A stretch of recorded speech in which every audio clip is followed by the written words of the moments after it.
Hey guys, welcome back to the CAGED guitar lesson series. In this video we're going to be looking at chord extensions based off of our C, A, G, E, and D shapes. And we're going to be doing this all in the 5th position. So I'll use the basic major chord shape as the starting point, and then we'll work from there, change some pitches, and work down through major 7, minor 7, dominant 7, chords like that. Some of these are going to seem very directly linked to the kind of parent chord shape, if you will, and others not so much, but you want to figure out, just visually it feels like there's a stronger connection, but as you work through them, you want to keep it linked to something that you're comfortable with, which is always going to be that major chord shape or minor chord shape. We're just starting with major. And so you see how those notes are changing, and you know what notes are being added to create a major 7 chord quality, a minor 6 chord quality. So there might be a little variation from one shape to the next as far as the C shape to the A shape, because some of these chord shapes are more conducive to certain voicings rather than others. So we may not see all of the same with each chord. That being said, this is not the end-all be-all. There's so many chords that you can find on the guitar neck, but this is definitely plenty of material to work with. And I think the most valuable thing is that you're finding ways to manipulate a chord shape that you're comfortable with in a small way to get a different sound, right? So it gives you, it opens up the neck quite a bit for you. All right. So I'll just go through each one, tell you the chord quality, what shape we're working off of, and call out those fret numbers. So we're going to start with the C shape. Right? I'm not going to call out exactly what the chord is. Like, this is an E major chord, but we'll just say we're in 5th position here. This is a major shape based off of the C shape. So from here we're going to go to a major 7. I'm going to lift my middle finger off, and the strings and frets that I'm going to play are string 5 fret 7, string 4 fret 6, string 3 fret 4, and string 2 fret 4. Just those 4 strings. So not every string is going to be involved in every single one of these, especially like with the G shape. It's a real big awkward shape to play, so we have to break down a portion of it, and there's different ways to do that. But in any case, this is a major 7 shape based off of the C shape. That is from string 5 to 2, fret 7, 6, 4, 4. And now we're going to go to a dominant 7th shape. From string 5 to 2, I'm on frets 7, 6, 7, 5. That is a dominant 7th shape based off of the C shape. And then we have a 6 chord. It's going to look like this. And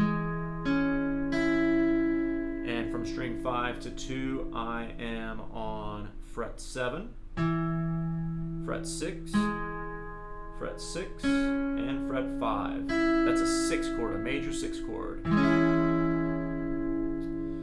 Okay, and then we have a dominant 9th chord. All right, this is the most common 9 chord shape that you will find. See a lot of people using this. Definitely one you want to be comfortable with. So I am on fret 7, string 5, fret 6, fret 7, and fret 7. That is a dominant 9 chord.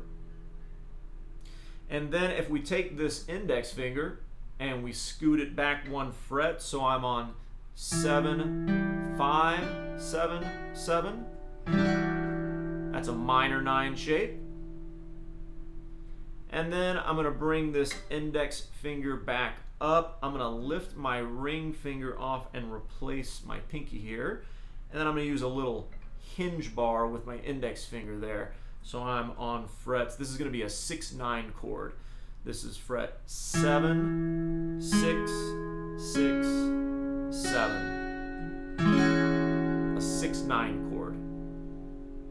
All right, moving on to the A shape. So this was our major shape based off of the A shape, or if we want to play it like that with our fingers crammed in on that one fret. Okay, so now I'm going to go from here to a major 7 shape. Pretty sound. I am on from string 5 to 2. I'm playing fret 5, fret 7, fret 6, and fret 7. I'll just call out the fret numbers. You guys can see my fingers, so I think that'll be easy enough to follow. And then we're going to a dominant 7th shape. I'm going to lift my middle finger off and throw a bar on here. So that is from string 5 to 2, fret 5, fret 7, fret 5, and fret 7. And you know, for some of these you can throw in, if you wanted to get a full bar there and get that high E in, that's totally fine. I'm just, both of those chords will work, and it depends on what you want on top, or if you want a more full sound. Like I said, there's tons of variations. So, and then we have a minor 7 chord, which is going to be from string 5 to 2, fret 7, fret 5, fret 7, fret 5, and fret 6. My pinky is not on anything there.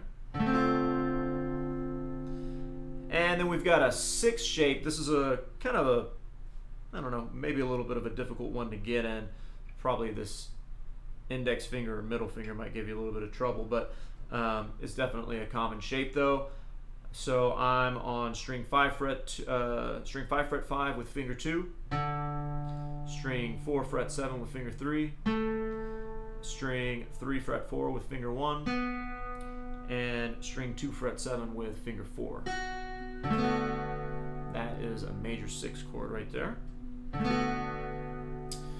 Okay, and then we have a couple sus chords. So I'll do this as just a sus4 sus2 and then a 7 sus4 sus2. So this is going to be a sus4 from string 5 to 2. I'm on fret 5, fret 7, fret 7, and fret 8. That's a sus4. And then for a sus2, I'm just going to let the bar take care of string 2 here. So from 5 to 2, I am on fret 5, fret 7, fret 7, and fret 2. All right. And then we can also turn those into dominant 7 sus chords. Dominant 7 sus4 is going to be the more popular or common option that you'll hear, but we'll do a 7 sus2 just for good measure. So this is the way that finger will look, and I'm just reinforcing my bar here with my middle finger. So from string 5 to 2, that's string 5 fret 5, and then fret 7, and then fret 5, and fret 8 with my pinky there. And I can just lift that pinky off, and I'll get my 7 sus2 shape. So from string 5 to 2, that is fret 5, fret 7, fret 5, and fret 5. So as we can see, that A shape is really conducive to a lot of different voicings, and even more beyond that. There's so many different combinations of chord extensions, voicings, and versions. It's kind of crazy.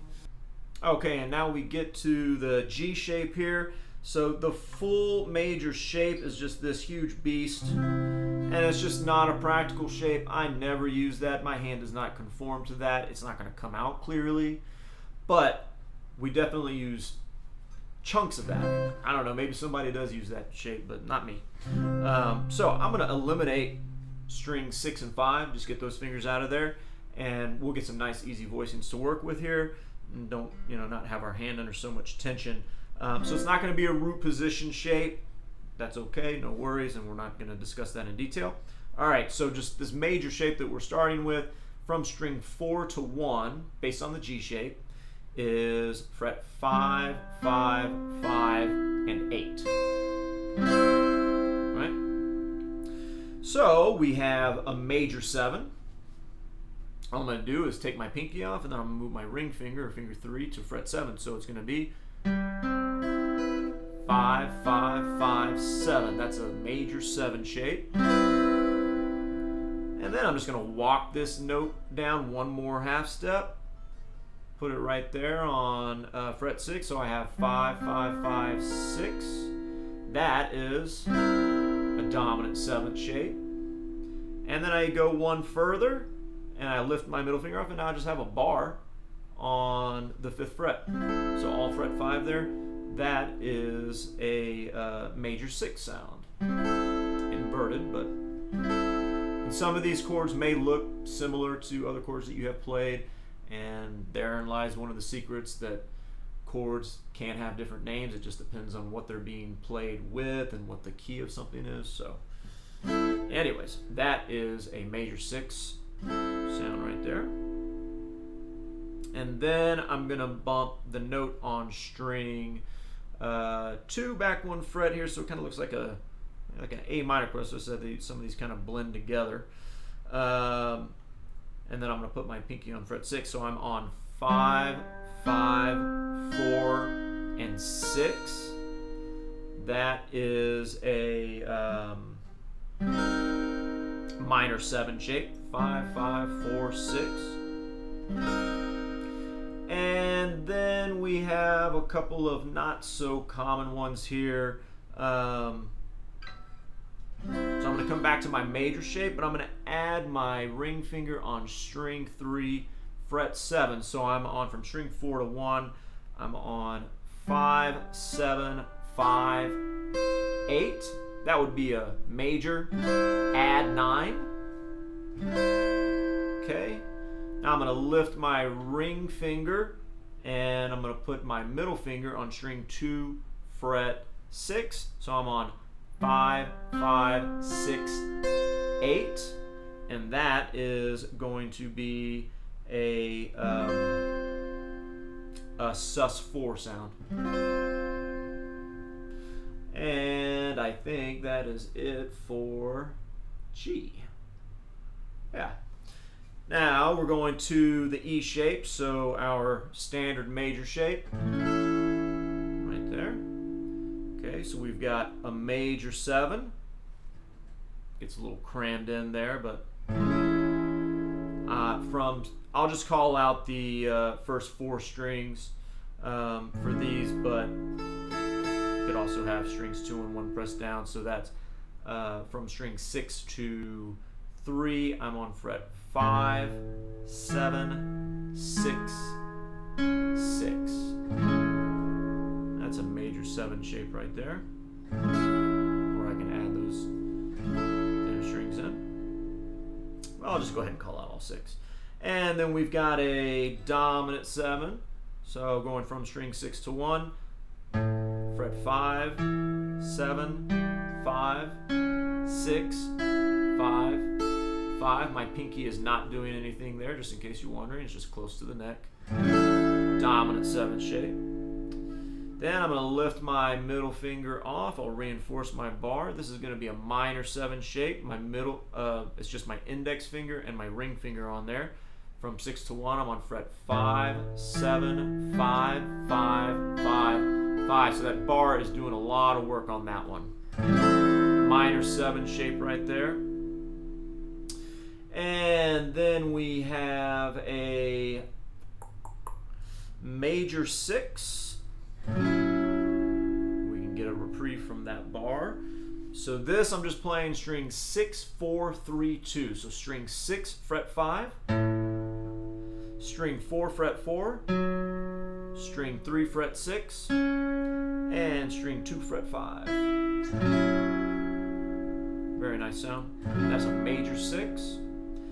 Okay, and then I'm going to take this index finger and I'm going to lay it down as a hinge bar, and I'm going to take my pinky off. So now I'm on those same string set, 6, 4, 3, 2. I'm on fret 5, 4, 4, 5. That's a 6-9 chord. And then we have a minor 6 shape, so I'm going to get off of the hinge bar here, and I'm going to, kind of looks like another 9 chord that we did, very similar. I'm on the same string set, 6, 4, 3, 2. I'm on fret 5, 4, 5, 5. Minor 6 chord there. And then we can do a couple sus chords here. I'm going to come back to my just typical E shape here, but I'm going to move this note up 1 fret. So I've got these all crammed in 1 fret here. That is from string 6 to 1, excuse me, fret 5, 7, 7, 7, 5, 5. That's a sus4 shape right there. And we can also free up the middle finger there and get a 7 sus4 shape. From string 6 to 1, I am on fret 5, 7, 5, 7, 5, 5. 7 sus4 shape there. So that one again is very conducive to a lot of voicings, a lot of common ones. And then we're finally at our D shape. So there's our major chord. I'm going to lower this by a half step and use a little bar here. So from string 4 to 1, I am on fret 5, 7, 7, 7. That's a major 7 shape. And then gonna relax that bar, get my middle finger on here. From string 4 to 1, I'm on 5, 7, 6, 7. That's a dominant 7 shape. Okay. Then I'm going to shift my fingers around a little bit. I've got from string 4 to 1, fret 5, 7, 6, 6. That's a minor 7 shape. And then I'm going to come back to this. It looks very similar to a dominant 7 chord, but I'm not going to have my middle finger on there. This is going to be a major 6 chord. From string 4 to 1, I am on 5, 7, 5, 7. Major 6 shape. And then this note where my pinky is going to lower by a half step. So I'm on, that's a minor 6 shape. I'm on 5, 7, 5, 6. Minor 6 shape there. And then we have our sus shapes, sus4 and sus2, and we'll also do the 7 sus4 and 7 sus2. So this is our sus4 shape. From string 4 to 1, I'm on fret 5, 7, 8, and 8. Sus4 shape there. And to turn that into a 7 sus4, it will be from 4 to 1, fret 5, fret 7, fret 6, and fret 8. 7 sus4. Okay, and then we have a sus2. That is from string 4 to 1, 5, 7, 8, and 5.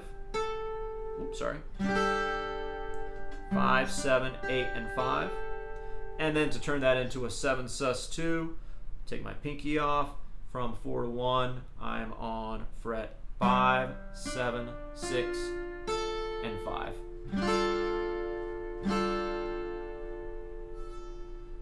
I think that is it, guys. It's a lot of material. This is, it's kind of like having a chord sheet in front of you. You want to play around with what you're changing, just to have your eyes on the neck and see how your fingers are moving around.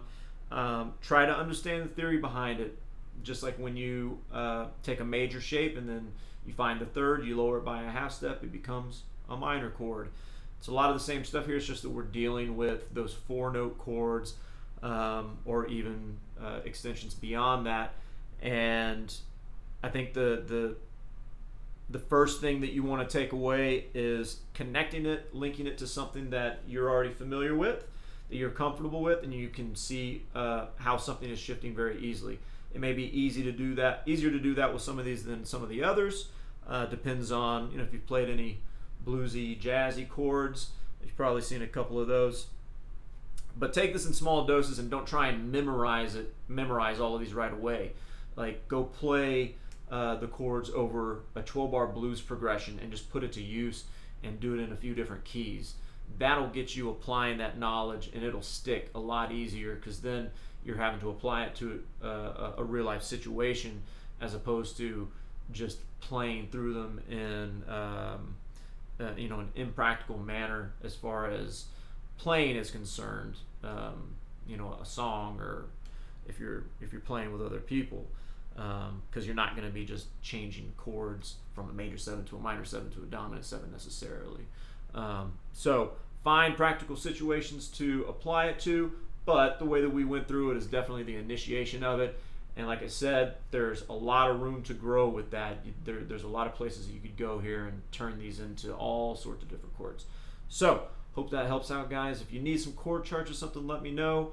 I'm sure an easy Google search will yield that, but I'd be happy to provide it, or any follow-up information if necessary. Thanks a lot. See you in the next video.